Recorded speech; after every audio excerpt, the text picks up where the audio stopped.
కాంగ్రెస్ సర్కార్ అవినీతిని బీఆర్ఎస్ బయటపెడుతుంటే రేవంత్ రెడ్డికి కడుపు మండిపోతుందన్నారు కేటీఆర్. రాజకీయ కక్షతోనే తనపై కేసు పెట్టారని మండిపడ్డారు.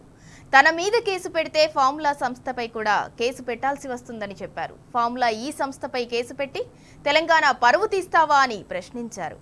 రేవంత్ లాంటి చిల్లర నాయకుల ఎత్తుగడలో పడేది లేదన్న కేటీఆర్ ఈ కేసును న్యాయపరంగా రాజకీయంగా ఎదుర్కొంటామని స్పష్టం చేశారు. మాకు తెలుసు, మీకు తెలుసు.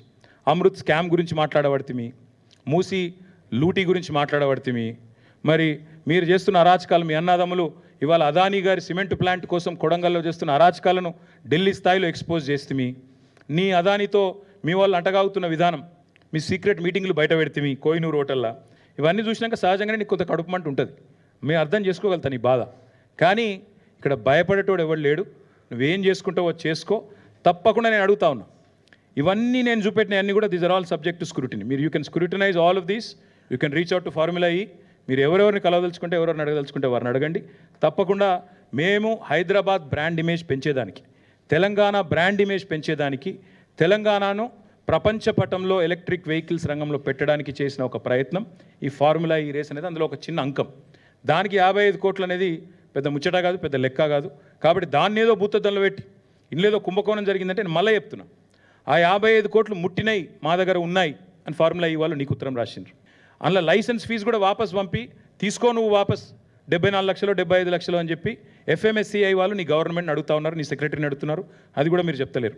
అన్నిటికీ మించి ఆల్రెడీ ఫార్ములా ఈ వాళ్ళు మీతో ఆర్బిట్రేషన్ సూట్ కొట్లాడుతున్నారు. అది కూడా నువ్వు చెప్తలేవు. ఇవాళ నా మీద కేసు పెడితే నువ్వు ఫార్ములా ఈ మీద కూడా పెట్టాల్సి వస్తుంది. ఎందుకంటే నేను అనుచిత లబ్ధి చేకూర్చినాను నువ్వు అంటున్నావు. అనుచిత లబ్ధి చేకూరిస్తే ఆల్రెడీ ఆర్బిట్రేషన్ వాళ్ళు నీ మీద వేసిండ్రు.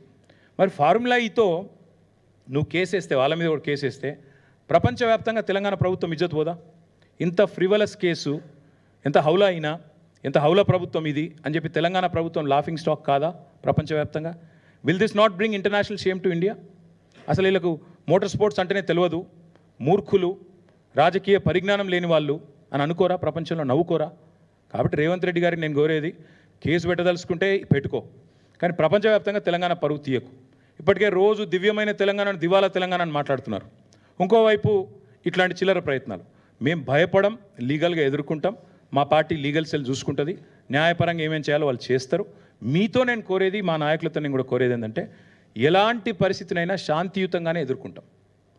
మేము ప్రజాస్వామిక పద్ధతుల్లో నిరసనలు చెప్తాం, ప్రజాస్వామిక పద్ధతుల్లోనే ఉంటాం తప్ప ఉద్యమాన్నే ప్రజాస్వామికంగా శాంతియుతంగా నడిపిన వాళ్ళు. పొరపాటున కూడా రేవంత్ రెడ్డి లాంటి చిల్లర నాయకుల చిల్లర ఎత్తుగడలకు మేము పడం. 100% చాలా పీస్ఫుల్గా ప్రొటెస్ట్ చేస్తాం, లీగల్గా కొట్లాడతాం. పొలిటికల్ కేసు కాబట్టి పొలిటికల్గా కొట్లాడతాం. ముమ్మాటికి ఈ ప్రభుత్వాన్ని మాత్రం ఈయన ఎన్ని డైవర్షన్ గేమ్లు ఆడినా, అది కూడా చెప్తున్నాం, మళ్ళీ 420 హామీలు అమలు చేసేదాకా వీళ్ళని మాత్రం వదిలిపెట్టాం.